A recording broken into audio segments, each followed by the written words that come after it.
నమస్తే. Welcome to Leo. Vallabhaneni Vamsi versus Satyavardhan. మొత్తానికి ఒక ఎస్సీ వ్యక్తిని కిడ్నాప్ చేయడం కావచ్చు, తను హింసించడం కావచ్చు, ఆ యొక్క కేసులో అరెస్ట్ అయిన సంగతి అందరికీ తెలిసిందే. కానీ ఇప్పటికీ కూడా దాస్తూ మొబైల్ దాచిపెట్టడం కానీ ఇంకా కొన్ని విశేషాలు మాత్రం దాస్తూ వస్తున్నాడు వల్లభనేని వంశీ. అయితే దీని గురించి మనతో మాట్లాడడానికి కామన్ మ్యాన్ ఉన్నాడు. సో తను అడిగి ఏ విషయాలని తెలుసుకుందాం. సార్ నమస్తే. నమస్తే అండి. మనం చూసుకుంటే వల్లభనేని వంశీ ఎంతటి దారుణాలకి ఒడిగట్టాడో అందరికీ తెలిసిందే. గతంలో కూడా తిన్నింటి వాసాలు లెక్కబెట్టిన సంగతి కూడా తెలిసిందే. అసెంబ్లీ సాక్షిగా తను చేసినటువంటి తను వాడిన బూతులు కూడా మనం చూస్తూ వస్తున్నాం. ఇప్పుడు అదే కాకుండా సత్యవర్ధన్ని ఎలా హింసించాడో చూస్తున్నాం. మొత్తానికి ఏదో ఒక దొంగ ఎక్కడో దగ్గర దొరుకుతాడన్నట్టుగా అనుకోకుండా సత్యవర్ధన్ విషయంలో దొరికిపోయాడంటే ఏం చెప్తారు? ఇప్పుడు వల్లభనేని వంశీని అందరం మనం పిల్ల సైకో అంటాం. ఎందుకంటే సైకో అనేవాడు ఏం పనులు చేస్తాడు? ఎవరిని పడితే వాళ్ళని వేధించడం, ప్రతి ఒక్కటి హరాస్మెంట్స్ ఇలాంటివి చేస్తూ ఉంటాడు. ఇలాంటివి చేసే సైకోలు మనం చూస్తూ ఉన్నాం. ఈ ఆంధ్రప్రదేశ్ రాష్ట్రంలో ఏంటంటే గతంలో ఊరికి ఒక సైకోని తయారు చేసి పెట్టాడు జగన్మోహన్ రెడ్డి. జగన్మోహన్ రెడ్డి పెద్ద సైకో అయితే వీళ్ళంతా పిల్ల సైకోలు. ఎంతోమంది పిల్ల సైకోల్లో ఈ వల్లభనేని వంశీని ఒక పిల్ల సైకో. ఈ పిల్ల సైకో ఏం చేశాడు? ఇతను ఏంటంటే తిన్నింటి వాసాలు లెక్క పెట్టడంలో ఎక్స్పర్ట్. ఎందుకంటే ఈ మాట అంటున్నామంటే ఈయన 2019లో గెలిచింది తెలుగుదేశం పార్టీ యొక్క బీఫామ్ మీద గెలిచాడు. గెలిచిన తర్వాత ఈ విశ్వాసం లేని కుక్క ఏం చేశాడు? పార్టీ మారిపోయాడు. పార్టీ మారుతారంటే ప్రజాస్వామ్యంలో భారతదేశ రాజకీయాల్లో మనం చూస్తుంటే ఎవరో పార్టీలు మారుతుంటే అది వాళ్ళకి వ్యక్తిగతం అనుకున్నా, ఇతను ఏంటంటే స్థాయి మితి మీరి ఏంటంటే అది చేశాడు. ఈయన ఎంతకు దిగజారిపోయాడంటే తన గెలుపు కోసం ఎవరైతే పనిచేశారో, ఎందుకంటే అతను ఎమ్మెల్యే కదా, అతను పార్టీ మారుండొచ్చు. అతనికి వైఎస్ఆర్సీపీ వాళ్ళు ఎవరు ఓట్లేసిన తెలుగుదేశం పార్టీ వాళ్ళు ఆ ఓట్లేసిన కార్యకర్తల్ని వేధించాడు. ఏంటంటే ఈరోజు అతను పార్టీ మారడం అతను ఒక వ్యక్తి, కానీ అతను గెలుపు కృషి చేసిన వాళ్ళు, నువ్వు అధినాయకుడు అంటే ఇష్టం లేకపోయి ఉండొచ్చు, నువ్వు ఏదైనా ఉండొచ్చు, కానీ నీ కోసం పనిచేసిన కార్యకర్తలకు కూడా అక్రమ కేసులు పెట్టించాడు. అంటే మీ గెలుపు కోసం పనిచేసిన వ్యక్తుల్ని, నువ్వు గెలవాలని కోరుకున్న వ్యక్తుల్ని నువ్వు పార్టీ మారవు, వాళ్ళని ఏం అనొద్దు, నీ పని నువ్వు చేసుకో, ఎవరు అడగవు, కానీ వాళ్ళను కూడా వేధించాడు. అతను గత 5 ఏళ్ళు కూర్చున్న పార్టీ ఆఫీస్ ఏదైతే ఉందో దానిపైకి దాడికి పంపించాడు. ఈ విధంగా ఎన్నో అక్రమాలు చేశాడు. ఎవరు? ఈ వల్లభనేని వంశీ. ఈ విధంగా చేసేసి ఏమంటే ఇంకొకటి అక్కడుండే కాలువలు ఇవి ఉంటాయి కదండి, అవుట్లో మట్టిని ఎత్తుకొని అక్రమంగా అమ్ముకోవడం కావచ్చు, గత 5 ఏళ్ళు చేసింది.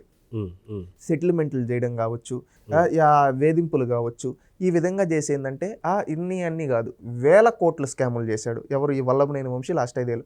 ఈ పెద్ద సైకో చెప్పినట్టు ఈ పిల్ల సైకో ఇక్కడ ఉండి ఎవరిని పడితే వాళ్ళని తిట్టడం, నోటికి ఏదొస్తే అది, ఎక్కడ పడితే అటువైంది, ఈ విధంగా చేశాడు. ఇతను ఏంటంటే ఒక రాబందు కథ ఉంటుంది. ఏంటంటే 1000 గొడ్లను తిన్న ఒక రాబందు కూడా ఒక గాలివానకు పడిపోయినట్టు ఇన్ని తప్పులు చేసిన వల్లభనేని వంశీ ఒక చిన్న తప్పిదం వల్ల దొరికిపోయాడు. ఏంటంటే సత్యవర్ధన్ అతను ఒక కంప్యూటర్ ఆపరేటర్ లాంటివాడు మన గన్నవరం టీడీపీ ఆఫీస్లో. అతను చేసుకుంటే ఆ రోజు అతను స్టేట్మెంట్ ఇచ్చున్నాడు. అతన్ని బెదిరించి స్టేట్మెంట్ తీపిచ్చాడు. అతను ఒక దళిత యువకుడు. అలాంటి దళిత యువకుడిని బెదిరించి అక్రమంగా నిన్ను చంపేస్తాం, నేను లేకుండా చేస్తామని చెప్పి బెదిరించి స్టేట్మెంట్ వెనక్కి తీసుకున్నారు. తీరా 2 రోజుల తర్వాత బయటకు వచ్చింది ఏంటంటే ఇవన్నీ విషయాలు బయటకు వచ్చాయి. దాని కింద SC/ST అట్రాసిటీ కేసు కింద ఒక దళితుడిని వేధించినందుకు వల్లభనేని వంశీని అరెస్ట్ చేయడం జరిగింది. ఈయన జైలుకి వెళ్ళినా కానీ ఇతను ఏమాత్రం, ఎందుకంటే ఇతను ఒక తప్పుగా చేసింది, 100 తప్పిదాలు చేశారు. ఇప్పుడు అతను ఏంటంటే భయపడేది ఈ కేసులో వెళ్ళినందుకు కాదు, రేపు భవిష్యత్తులో ఇతను చేసిన తప్పిదాలకు ఒక్కొక్క కేసు తన మెడకు ఉచ్చు బిగించుకుంటుందేమో అని భయపడి తన దగ్గర ఉన్న ఫోన్ను కూడా మాయం చేశాడు. ఈరోజు ఈ డీటెయిల్స్ కూడా కనబడకుండా ఉండడానికి ఎన్నో ప్రయోగాలు చేశాడు. ఇక్కడ ఏంటంటే పోలీస్ వాళ్ళు టెక్నాలజీ ఉంది కదా, మొన్న కూడా కమిషనర్ అన్నారు ఏమని, టెక్నాలజీ ఉంది ఎంత టోన్నైనా కానీ పట్టిస్తుంది అని చెప్పి. వల్లభనేని వంశీ వీళ్ళ స్టేట్మెంట్స్ ఏంటి, నేను ఎవరిని దళితుని బెదిరించలేదు ఈ విధంగా అన్నాడు. మన క్లియర్ కట్గా స్టేట్మెంట్ సీసీ కెమెరాల ఫుటేజ్ మొత్తం బయటకు వచ్చింది, వల్లభనేని వంశీ బెదిరించాడు, ఇవన్నీ చేశాడని. అంటే ఇతను ఎంత అహంకారమో చూడండి. ఒక దళితుడిని బెదిరించి, వీళ్ళు ఏంటంటే వైఎస్ఆర్సీపీ పార్టీ వాళ్ళు దళితులు అంటే ఎందుకు ఇంత చూపని అడుగుతున్నాం. గతంలో జగన్మోహన్ రెడ్డి అధికారంలో ఉండేటప్పుడు ఒక దళిత డ్రైవర్ సుబ్రహ్మణ్యం అనే అతన్ని ఏం చేశాడు మనం చూసాం, అవునా కదండి. తర్వాత ఇతను ఇప్పుడు వల్లభనేని వంశీ అధికారం పోయిన తర్వాత కూడా ఈ విధంగా దళితుల మీద ఇస్తున్నారు. వీళ్ళు దళితులపైన ఎందుకు కక్ష కట్టారు అని రోజు రాష్ట్ర ప్రజలు అడుగుతూ ఉన్నారు. అయితే దళిత డాక్టర్ సుధాకర్ని కూడా N95 మాస్క్ అడిగినందుకే ఎలాగా హింసించి చంపారన్న సంగతి మనందరికీ తెలిసింది. ఎందుకని కాకపోతే జగన్ వచ్చేసి నా ఎస్సీలు అని చెప్పేసి అంటున్నారు. నిజంగా ఈ మాటల్లో సత్యం ఉందా లేదంటే ఏం చెప్తారు? జగన్మోహన్ రెడ్డి నా నా నా నా నా రాగాలు తీస్తాడు, ఆ నానే ఒక 10 సార్లు బలకుతాడు. అతను ఏంటంటే మాటలు చెప్పడంలో ఎక్స్పర్ట్, పనులు చేయడంలో ఏంటంటే ఒక్క పని కూడా సక్రమంగా చేయడు. ఎందుకంటే చెప్పమంటారా, గతంలో నా ఎస్సీలు అన్నాడు. నా ఎస్సీలు అంటే ఒక దళిత డ్రైవర్ సుబ్రహ్మణ్యం, అదేవిధంగా ఒక దళిత డాక్టర్ సుధాకర్, ఇలాంటి వాళ్ళని చంపడమా? నా మైనారిటీలు అంటే అబ్దుల్ సలాం లాంటి కుటుంబాలను వేధించడమా? నా బీసీలు అంటే అమర్నాథ్ గౌడ్ లాంటి వ్యక్తులను చంపడమా? ఎంతోమందిని నీ 5 ఏళ్ల ఆ ప్రభుత్వంలో ఎంతోమంది రాష్ట్రం మొత్తం మీద బడుగు బలహీన వర్గాలకు సంబంధించిన బీసీ, ఎస్సీ, ఎస్టీ మైనారిటీల ఆస్తులు లాక్కోవడమా జగన్మోహన్ రెడ్డి? నా ఎస్సీ, నా బీసీ, నా ఎస్టీ అంటే మీ నాయకుడు, మీ పార్టీకి సంబంధించిన పెద్దిరెడ్డి రామచంద్రారెడ్డి కావచ్చు, ఇలాంటి వాళ్ళు ఎన్ని లాక్కున్నారు? అవుటన్నిటి గురించి మాట్లాడమనండి. వీళ్ళు ఏంటంటే మాటలు చెప్తారు, కింద ఏంటంటే ఆ దళితుల్ని వేధిస్తారు. ఇప్పుడు కూడా అధికారం పోయిన తర్వాత కూడా దళితులపైన కక్ష కట్టారంటే జగన్మోహన్ రెడ్డి, వల్లభనేని వంశీ వీళ్ళు ఎంత చరిత్రహీనలో ఒక్కసారి గుర్తుపెట్టుకోండి. ఈరోజు వల్లభనేని వంశీ కూడా మీరు చూసినట్లయితే దొంగలాగా తప్పించుకోండి. ఈరోజు అతని ఫోన్ దొరికితే దాంట్లో ఉన్న డేటా ప్రకారం గతంలో చేసిన తప్పిదాలు, ఈవెన్ జగన్మోహన్ రెడ్డి కూడా ఇంక్లూడింగ్ జైలుకి వెళ్ళే పరిస్థితి వస్తుందేమో అని చెప్పి భయపడుతూ ఉన్నారు. ఎందుకే చెప్పమంటారంటే, వల్లభనేని వంశీ అరెస్ట్ అయిన తర్వాత ఎన్ని గంటల తర్వాత వేశాడు జగన్మోహన్ రెడ్డి ట్వీట్? జగన్మోహన్ రెడ్డి ఎన్ని తర్వాత ఖండించాడు? ఒక రోజు తర్వాత. అంటే ఒకరోజు ఎందుకు ఖండించలేదు అంటే, ఇక్కడ వల్లభనేని వంశీ నా గురించి చెప్పేస్తాడేమో అని భయపడతా, అదేవిధంగా లీగల్ ఎక్స్పర్ట్లతో వీళ్ళతో అందరితో కూర్చొని మాట్లాడుకుంటూ ఏం చేయాలో ఏం చేయకూడదు అని చెప్పి విధంగా డిస్కషన్లు చేసుకుంటూ తర్వాత సరేలే ఇంకా ఇప్పుడు కూడా అప్పుడు తెలుగుదేశం పార్టీ వాళ్ళు వల్లభనేని వంశీని వాడుకొని వదిలేశాడు జగన్ అని చెప్పి అంటూ ఉంటే ఇంకా పరుగు పోతుందని ఆ రోజు ఖండిస్తున్నామని చెప్పి వాళ్ళు పిఆర్ టీంతో ట్వీట్ వేయించాడు. లేకపోయింటే ఎంత నీచుడో చూడండి. వల్లభనేని వంశీ కూడా కర్మఫలం అనుభవిస్తూ ఉన్నాడు, చేసిన పాపాలకు అనుభవిస్తూ ఉన్నాడు. ఈరోజుకు జగన్మోహన్ రెడ్డి మన పిన్నెల రామకృష్ణారెడ్డిని పరామర్శించాడు. మీరు గమనించండి, వల్లభనేని వంశీని ఎందుకు పరామర్శించడం లేదు? రేపు వెళ్తాడని చెప్పి ఇన్ఫర్మేషన్. రేపు వెళ్ళేది ఏందండి, ఇప్పుడు అందరూ అడిగిన తర్వాత మాలాంటి వాళ్ళు అందరూ అడిగేసిన తర్వాత జగన్ ఎందుకు పోవటం లేదు? పిన్నెల రామకృష్ణారెడ్డి దగ్గరికి అయితే పోయాడు, సొంత కులం అని చెప్పా. ఈరోజు వల్లభనేని వంశీని వాడుకొని వదిలేశాడు టిష్యూ పేపర్ లాగా అని చెప్పి అందరూ ప్రశ్నించిన తర్వాత, ఆ న్యూస్ బయటకు వచ్చేసిన తర్వాత ఇప్పుడు వెళ్ళి పరామర్శిస్తా అంటే ఎందుకు? నువ్వు విజయవాడలోనే కదా ఉన్నావు. చూడండి, పిన్నెల రామకృష్ణారెడ్డి కోసం నెల్లూరు జైలు వరకు ఎక్కడి వరకు వెళ్ళాడు. నువ్వు ఉండే తాడేపల్లిలో, అక్కడ విజయవాడ జైలు ములాఖత్ తీసుకోండొచ్చు కదా, ఎందుకు తీసుకోలేదు?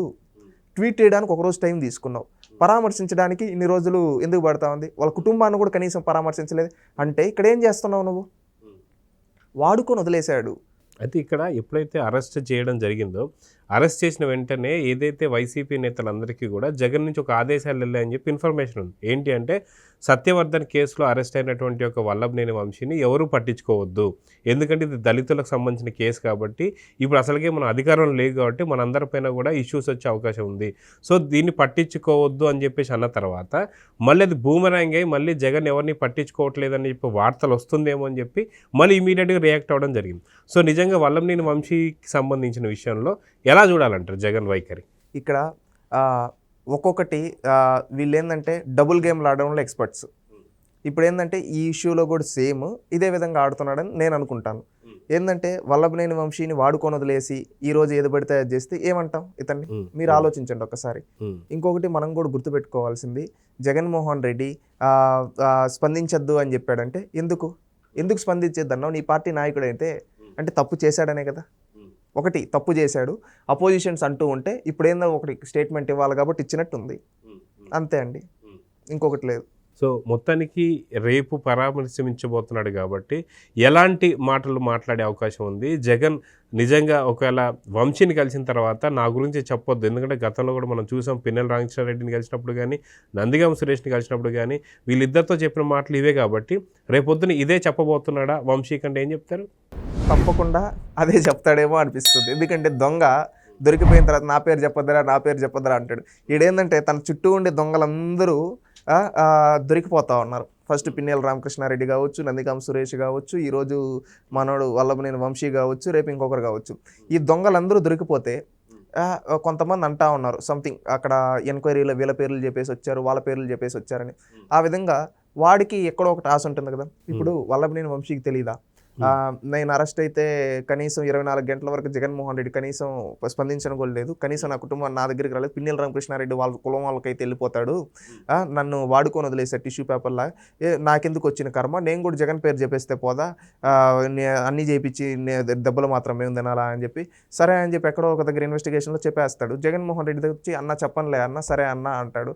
ఆ తర్వాత మీరే గమనించండి, ఆ తర్వాత జగన్కి నోటీసులు వెళ్ళినప్పుడు వైఎస్ఆర్సీపీ వాళ్ళంతా మా అన్న ఏం తప్పు మాంది, మీ అన్న ఏం తప్పు చేయలేదని మీరు చెప్పడం కదరా, మీ అన్నతో ఉండే తోడు దొంగలందరూ పేర్లు చెప్పేసి వచ్చేసి వాళ్ళు బెయిల్ పైన వచ్చేసారు, మీ అన్న మెయిన్ వాళ్ళు ఏమనుకుంటున్నారు, మీ అన్నను లోపలికి పంపించడానికి వాళ్ళందరూ బయటకు వస్తున్నారా అని చెప్పి అంటారేమో అనిపిస్తూ ఉంది చూస్తూ ఉంటే ఆ క్రమం. సో మొత్తానికి నందిగామ సురేష్ సంబంధించిన విషయంలో కావచ్చు, పిన్నెల రామకృష్ణారెడ్డి విషయంలో కావచ్చు, వీళ్ళందరి దగ్గర ఒక రకమైన వైఖరి, వల్లభనేని దగ్గర ఒక రకమైన వైఖరి అయితే మనం చాలా క్లారిటీ చూస్తున్నాం. ఇప్పటికైనా సరే వల్లభనేని వంశీకి అర్థమైందా? నందిగామ సురేష్ని కూడా ఎక్కడ ఎక్కువ చేసి ఏం చూపిలా, పిన్నెల రామకృష్ణారెడ్డికి ఇచ్చినంత ప్రయారిటీ కూడా నందిగామ సురేష్కి ఇవ్వాల. కనీసం ఏదో అప్పుడు కూడా ఇదే విధంగా ఒక మీ కులం వాడికైతే వెళ్తావా, దళితుడికైతే వెళ్ళవా అని చెప్పి అందరూ వ్యతిరేకిస్తూ ఉంటే ఆ రోజు పరువు కోసం పోయాడు కానీ ఏదో నందిగామ సురేష్ అంటే కనీసం అభిమానం కూడా లేదు. మొన్న కూడా నందిగామ సురేష్ వచ్చినప్పుడు ఇంటి బయట నిలబెట్టాడే కానీ ఇంట్లో కూర్చోబెట్టి ఏం సురేష్ ఎలా ఉంది అని చెప్పి పరామర్శించాడా, ఇంటికి పిలిపించుకున్నాడా? మీరు అన్నట్టు కూడా పిన్నెల రామకృష్ణారెడ్డిని కలుస్తానికి మాత్రం హెలికాప్టర్ వేసుకుని వెళ్ళడం మనం చూసాం. ఆ వ్యత్యాసం అయితే కనిపిస్తుంది. సో ఇప్పటికైనా సరే వంశీకి అర్థమైందా లేదంటే ఏం చెప్తారు? ఖచ్చితంగా వల్లభనేని వంశీ కూడా ఎన్నో తప్పిదాలు చేశాడు, ఆ తప్పిదాలకి ఈరోజు అనుభవిస్తున్నాడు. ఎవ్వరు అయ్యో పాపం అనే పరిస్థితులు లేరు వల్లభనేని వంశీ విషయం. ఇంకా రేపు భవిష్యత్తులో ఇంకా పెద్ద వల్లభనేని వంశీ చేసిన తప్పిదాలన్నీ వస్తాయి.